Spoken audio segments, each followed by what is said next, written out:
Fire is an elemental force, both fierce and transformative. But it isn't just a source of heat. It's a sacred symbol that embodies the spiritual truths and ancient rituals. Agni, the god of fire in the Vedas, is viewed as the firstborn of creation, the life-giving energy, the symbol of consumption, transformation, and conveyance.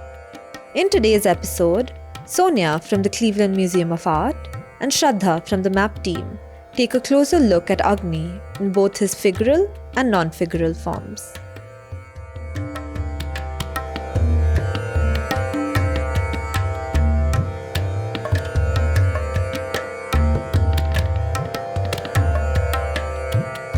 Welcome back to another episode of Museums Without Borders.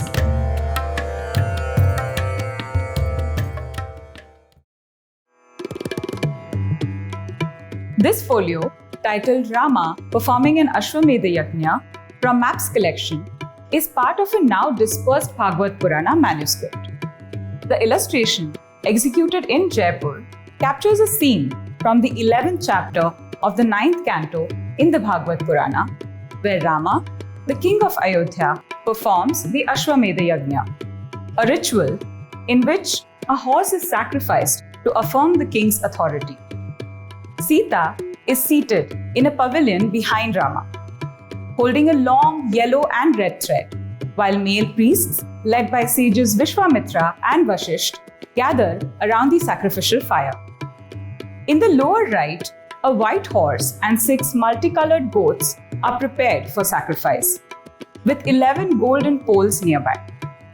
The animals are tethered to 2 poles, suggesting that the others have already been sacrificed. In the background, Rama, in disguise, eavesdrops on the couple's conversation, where a man accuses his wife of suspicious behavior, echoing the tensions between Rama and Sita.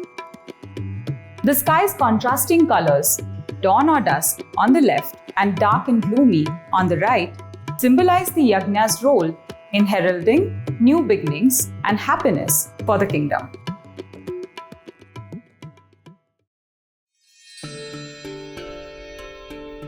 In this sculptural composition made about a millennium before the painting, Agni is also in the center, but in his human form, he dwarfs the figures around him. The work was probably made for a temple in northern India, and traces of vermilion indicate that the sculpture was once an object of worship. This work came to the Cleveland Museum of Art in 1955 from the estate of Sir Eric Geddes, a civil servant and military commander of Scottish descent who was born in British India. He lived from 1875 until 1937.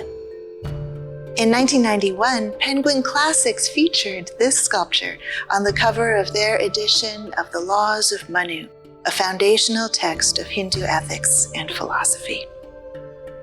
Agni has the beard and the matted locks of a Brahmin priest, but as a god, the locks are piled up on his head like a crown and fastened with a diadem.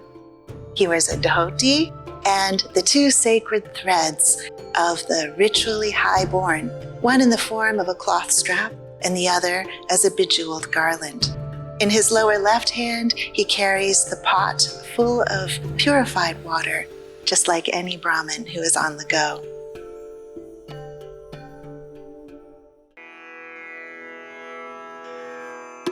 Contrary to the sculpture in the Cleveland Museum's collection, in this painting, Agni is depicted as the personification of the sacrificial fire, acting as the mediator between Rama and the gods by carrying the sacrificial offerings.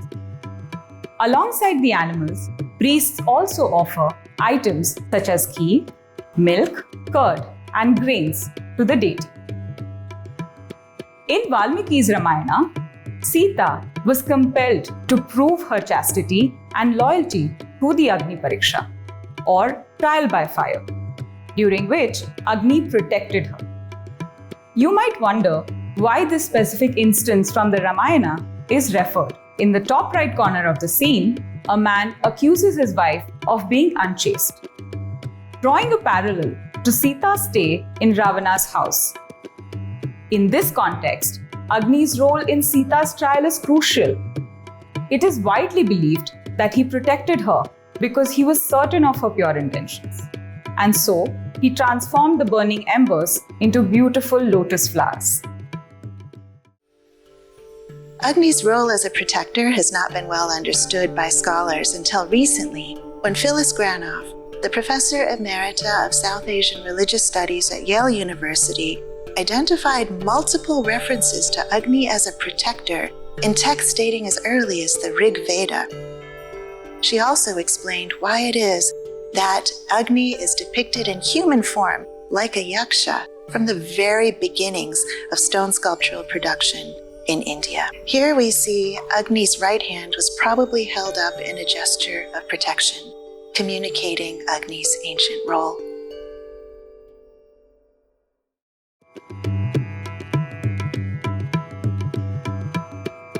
While we don't see a physical manifestation of Agni in this painting, the priests, using the fire, act as the intermediary between the worshipper, which in this case is Rama, and God. To the Havan, Homa, or fire, the priests recite the mantras or hymns and pour offerings and libations into the fire. A long thread connects Rama and Sita, who is seated in a white enclosure. Near her, an inscription reads, Janaki ji dan kiyo nat pothi rakhi, which implies that Sita is offering or donating to the sacrificial ritual as well. The word nat could be a possible reference to her very visible nose ring.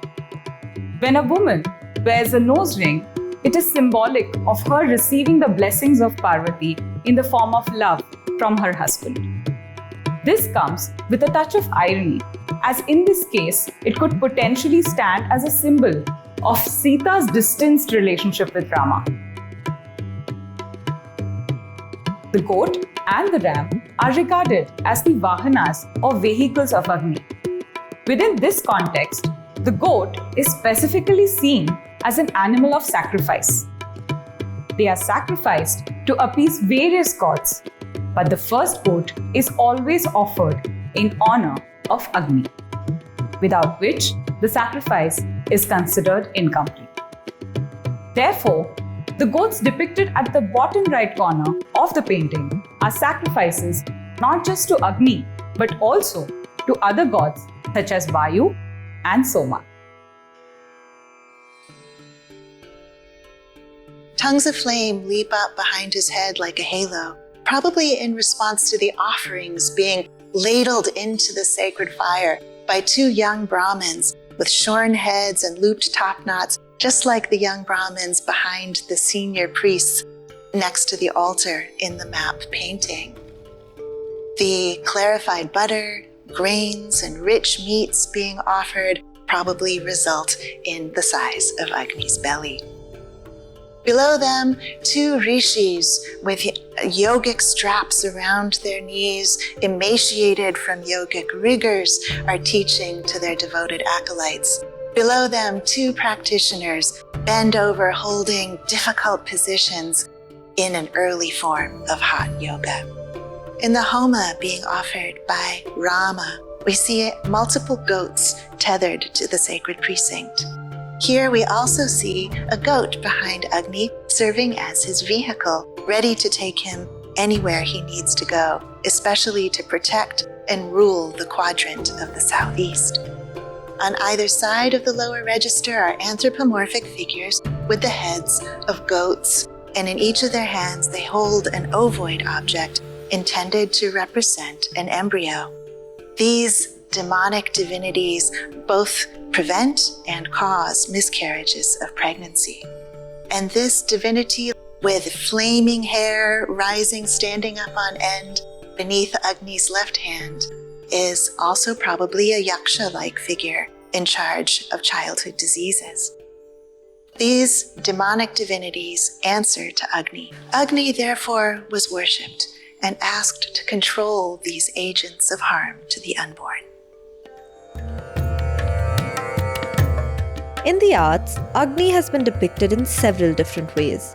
ranging from his figural forms to non-figural ones.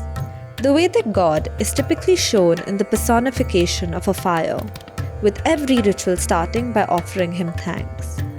By looking at the sculpture of Agni and the miniature from the Bhagvata Purana in tandem, we uncover the duality of Agni as both a protector and a destroyer, while simultaneously uncovering the types of power and the relationships he shares with his devotees. That's it from us today. Join us next time for another dialogue in a new episode of Museums Without Borders. Check out our channel for more such episodes and don't forget to like, share, comment and subscribe.